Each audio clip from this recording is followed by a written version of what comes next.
Good morning बच्चों आज हम आपकी कक्षा 7 का जो पहला पार्ट है उसके अभ्यास के प्रश्न उत्तर करेंगे।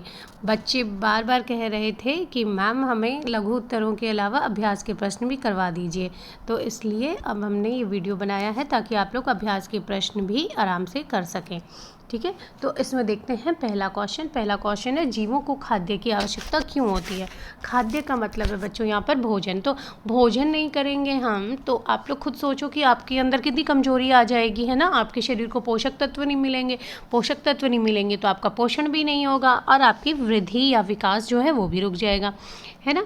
तो इसलिए हम यही सारे पॉइंट्स को यहाँ पर लिखेंगे कि जीवों को खाद्य की आवश्यकता क्यों होती है। तो अपना आंसर जो है वो क्या हो जाएगा। पहला पॉइंट देखो, इसमें लिखा हुआ है कि भोजन से जीवों को पोषण प्राप्त होता है। क्या प्राप्त होता है? पोषण। ठीक है। दूसरा है इससे ऊर्जा प्राप्त होती है, ऊर्जा जिससे हमें काम करने की क्षमता मिलती है। ठीक है।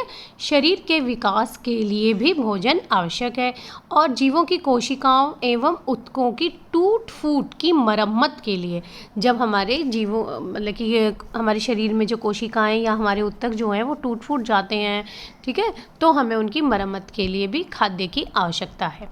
ठीक है बच्चों, तो ये आप आंसर लिखें अपना। इसके बाद अगला क्वेश्चन है आप पत्ती में मंड या स्टार्च की उपस्थिति का परीक्षण कैसे करेंगे। तो देखिए यहाँ पर पत्ती जो है उसमें आपने मंड या स्टार्च की उपस्थिति का परीक्षण करना है। तो उसके लिए क्या किया जाएगा, एक पत्ती ली जाएगी, उस पत्ती में हम लोग क्या करेंगे, थोड़ी सी या कुछ बूंदें जो हैं आयोडीन विलयन की मिला दी जाएंगी। तो ये जो आयोडीन विलयन है इसका नाम आप याद करेंगे।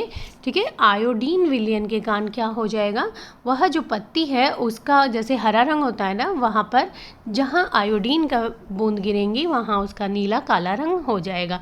और ये जो नीला काला रंग है यही बताता है कि वो उसमें मंड या स्टार्च है। इसके लिए एक शॉर्ट वीडियो हमने बना दिया है इस टेस्ट के लिए या परीक्षण के लिए, जो आप इसी वीडियो में बाद में देख सकते हैं। ठीक है।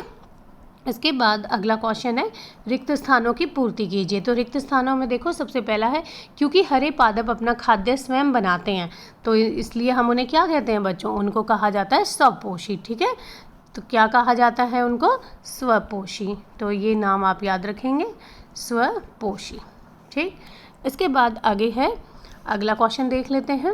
अगले क्वेश्चन में फिर से फिल इन द ब्लैंक्स ही हैं ये। इनमें पहला फिर दूसरा है पादपों द्वारा संश्लेषित खाद्य का भंडारण किस रूप में होता है।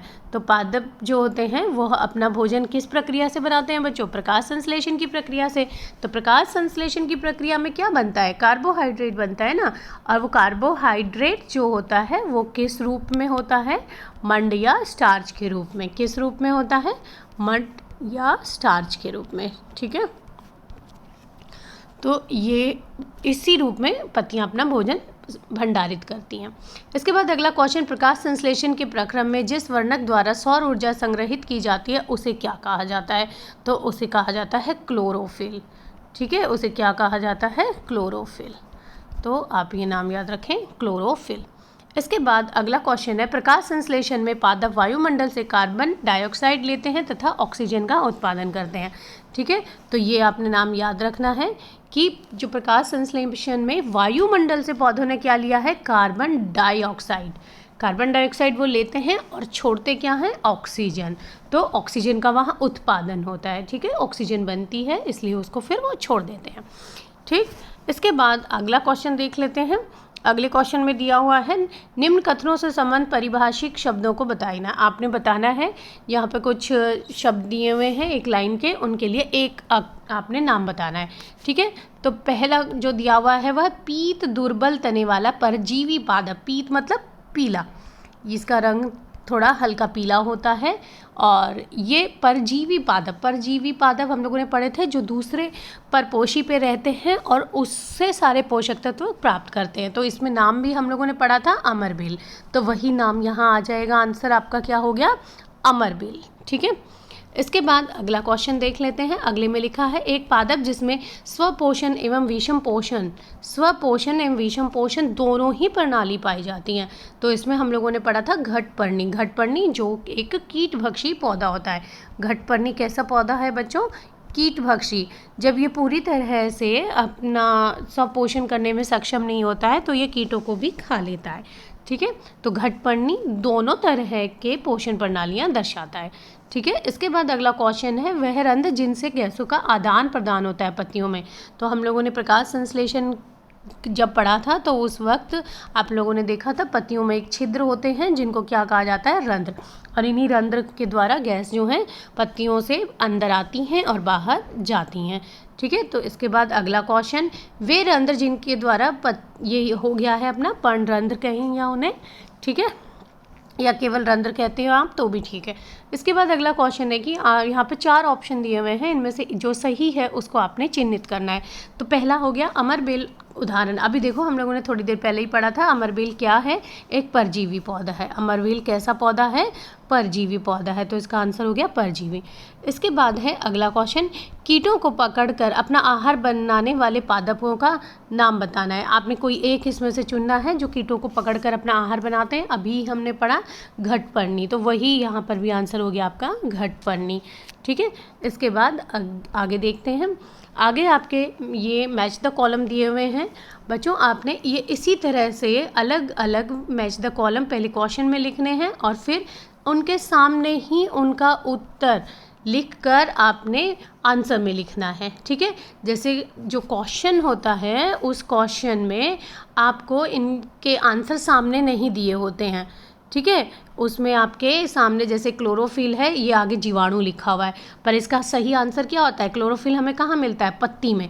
तो ये इस तरह से आपने 2 बार करके ही लिखना है कि क्लोरोफिल जो है उसका आंसर उसके सामने लिखेंगे, तो हर एक का आंसर उसके सामने ही लिखा जाएगा।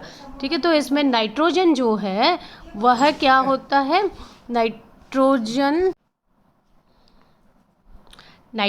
जो है वह स्थिरीकरण का काम कौन करता है, उसके स्थिरीकरण का, तो नाइट्रोजन के स्थिरीकरण का काम करता है जीवाणु।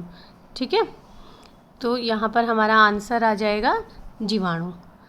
इसके बाद आगे दिया हुआ है कि अमरबेल, अमरबेल क्या है बच्चों, एक परजीवी पौधा है। ठीक है, तो अमरबेल एक परजीवी पौधा है, तो ये आंसर हो गया हमारा परजीवी। फिर इसके बाद है जंतु, जंतु जो होते हैं वो क्या होते हैं, अपना भोजन स्वयं से तो बना नहीं सकते हैं, तो इसलिए उन्हें कहा जाता है परपोषित। इसके बाद है कीटभक्षी, तो कीटभक्षी जो होता है उसमें घटपर्णी या फिर वीनस फ्लाई ट्रैप या फिर आपका सनड्यू, इनमें से कोई भी नाम हो तो आप उसको कीटभक्षी में लिखेंगे। इसके बाद आगे देखते हैं अगला क्वेश्चन, निम्न कथनों में आपको बताना है सत्य और असत्य। ठीक है, तो पहला जो है, प्रकाश संश्लेषण में कार्बन डाइऑक्साइड मुक्त होती है। ठीक है, तो आपको बताना है कि कार्बन डाइऑक्साइड उसमें मुक्त होती है या नहीं होती। तो आपने पढ़ा है प्रकाश संश्लेषण में कार्बन डाइऑक्साइड जो होती है वो पौधे लेते हैं। ठीक है, तो इसलिए ये कथन जो है वो असत्य हो गया। इसके बाद अगला क्वेश्चन, ऐसे पादप जो अपना भोजन स्वयं संश्लेषित करते हैं मृत जीवी कहलाते हैं। तो जो स्वयं संश्लेषित करते हैं बच्चों उनको क्या कहते हैं हम लोग, स्वपोषी। तो ये भी हमारा असत्य हो गया। तीसरा, प्रकाश संश्लेषण का उत्पाद प्रोटीन नहीं है। अब देखो हम लोगों ने पढ़ा था प्रकाश संश्लेषण में क्या उत्पाद बनता है, कार्बोहाइड्रेट, है ना, तो ये प्रोटीन लिखा हुआ है और साथ में नहीं भी लिखा है, तो इसका मतलब ये कथन सत्य है।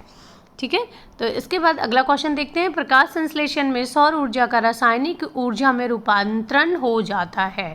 तो ये भी कथन बिल्कुल सत्य है कि उसमें रासायनिक ऊर्जा यानी कार्बोहाइड्रेट्स के रूप में या और साथ में ऑक्सीजन भी बनता है, तो उसमें उस प्रकाश संश्लेषण में सौर ऊर्जा का रासायनिक ऊर्जा में रूपांतरण हो जाता है, तो यह भी आपका सत्य है। ठीक है, इसके बाद हम आगे देखते हैं। आगे क्वेश्चन दिया हुआ है, पादप के किस भाग द्वारा प्रकाश संश्लेषण हेतु वायु से कार्बन डाइऑक्साइड ली जाती है। तो वायु से कार्बन डाइऑक्साइड किस भाग द्वारा ली जाती है बच्चों, अभी हम लोग कई बार कर चुके हैं इसे, रंध्र। ठीक, इसके बाद अगला है, वायुमंडल से मुख्यतः जिस भाग द्वारा पादप कार्बन डाइऑक्साइड प्राप्त करते हैं वह क्या है, कौन सा भाग जो होता है वह कार्बन डाइऑक्साइड प्राप्त करता है, तो वह है पत्तियाँ। ठीक है बच्चों, तो इस तरह से ये आपके अभ्यास के सारे प्रश्न उत्तर हो गए हैं, इन्हें आप अपनी कॉपी में सुंदर राइटिंग में लिख लीजिएगा। ठीक है, और चैनल को सब्सक्राइब कर दीजिएगा ज़रूर, उसमें बेल आइकन दबा दीजिएगा, लाइक कमेंट और शेयर भी कर दीजिएगा। धन्यवाद।